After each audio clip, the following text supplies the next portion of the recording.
Hello বন্ধুরা, কেমন আছো? আশা করি সবাই ভালো আছো। আজকে আমি এতটা ভালো না, সর্দি কাশি করেছি, তাই শর্টকাটে আমি দেখাচ্ছি কী রান্না করলাম। আজকে শুটকি খেতে ইচ্ছা করছে, তাই আমি শুটকি দিয়ে আলু বেগুন দিয়ে দেখো তরকারি রান্না করবো, তোমাদের কাছে শেয়ার করবো।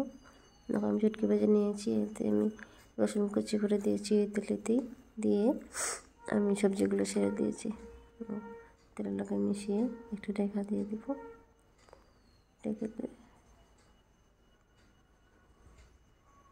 এবার 1 মিনিট করে আমি আসলাম, দেখো এবার আমি নাড়াচাড়া করে লবণ দিয়ে দেব। তার সঙ্গে কি সুন্দর সবজিগুলো মিশিয়েছে, তাই আমি এখন লবণ দিয়ে দেব। লবণ দিয়ে একটু ডেকে যেতাম না, ডেকে দেবো না, এমনি দিয়ে রাখবো। লবণ দিয়ে একটু নাড়াচাড়া করে মশলা দিয়ে দেবো।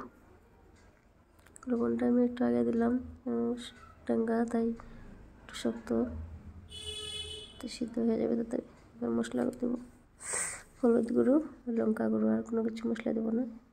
একটু তরকারিতে হলুদ গুঁড়ো একটু বেশি করে দেবো, এতে কালার সুন্দর আসবে। আর শুটকি তরকারি তাই একটু হলুদ গুঁড়ো একটু বেশি দিতে হয়, লঙ্কা গুঁড়ো। কাঁচামরিচ আজকে মনে করে শেষ হয়ে গেছে, দিতে পারলাম না। লাল কাঁচামরিচ লঙ্কা দিলে আর খুব ভালো লাগে খেতে, লাল কাঁচা লঙ্কাগুলো। আমি হলুদ গুঁড়ো দিলাম, লঙ্কা গুঁড়ো দিলাম, আর দিয়ে রেখে দিলাম।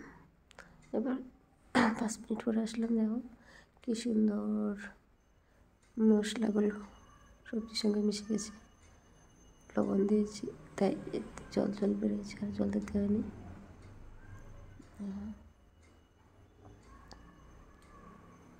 সুন্দর সবজিগুলো একটু ভেজে নেব।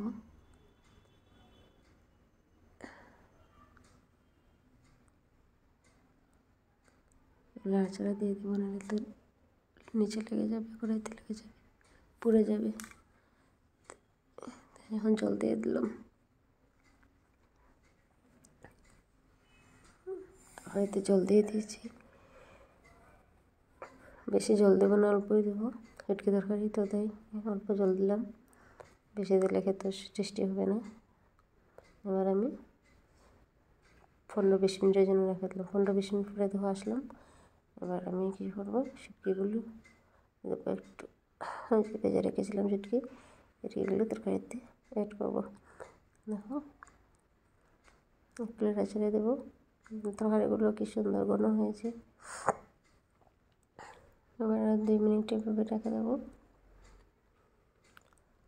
দেখো এখন আমি ঢেলে দেবো গামলাতে। দেখো খুব সুন্দর তরকারিগুলো হয়েছে, খেতে অনেক টেস্টি। আপনার বড় নিশ্চয়ই বানাবে, খেতে অনেক স্বাদ। Bye bye, tata.